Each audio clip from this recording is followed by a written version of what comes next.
this way. Basically, the responsibility for our children's behavior lies with us, their parents. If your child is to respect the law and act as a good citizen, he must be able to follow your example. You must be a good citizen.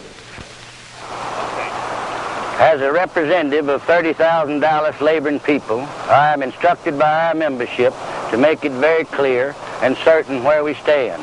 Labor recognizes its responsibility to all Dallas citizens and the community as a whole. We highly value active, good citizenship and recognize fully the great influence that our city's good name has on job opportunity and a prosperous economy. We understand that the maintenance of civil peace is necessary if Dallas is to keep her good name. Dallas is indeed a good place to live, to work, and to raise our families. You can count on the labor force to keep it so. The editorial policy of the Dallas News is to develop an atmosphere of nonviolence. Nothing is gained by lawlessness. But a newspaper can do just so much. It can tell the people which way the cat is going to jump and hope that the people will take care of the cat. So each of you is an editorial editor. And in your words and actions, you help create a public atmosphere of calm in this trying period. Remember, the pressure of public opinion is like the atmosphere, 16 pounds to the square inch. All of us are in this boat together in the sense we all are opinion makers. As a responsible newspaper, the Times-Herald will not condone or tolerate impulsive actions of any individuals or group. We have only one basic elementary fact to face in preparation for desegregation in our public schools.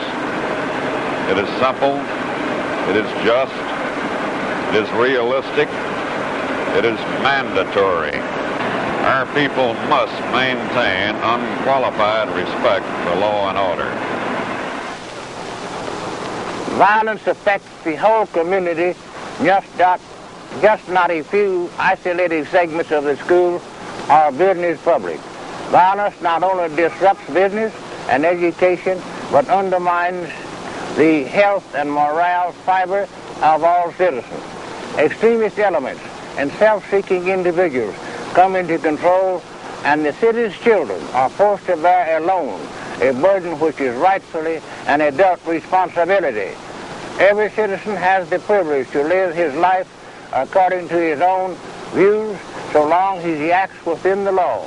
In private areas not related to the law, it is the right and responsibility of each individual family to establish its own values and personal standards.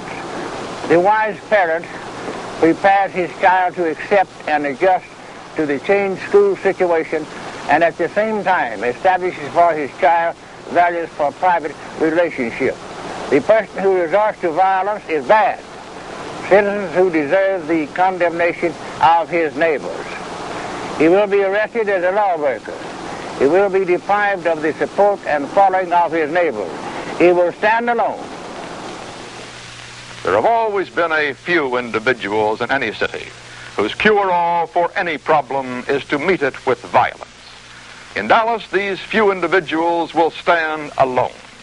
If they do so act, they will do so in the face of a community of hundreds of thousands of law-abiding citizens who know that the problem of growth, of customs changed by law, however else met and solved, must be met and solved peacefully.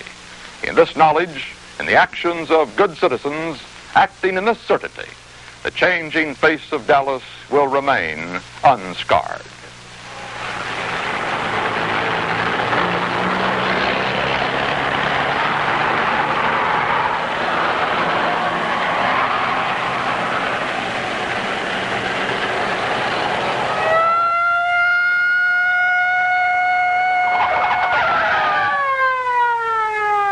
Murder, robbery, arson are crimes.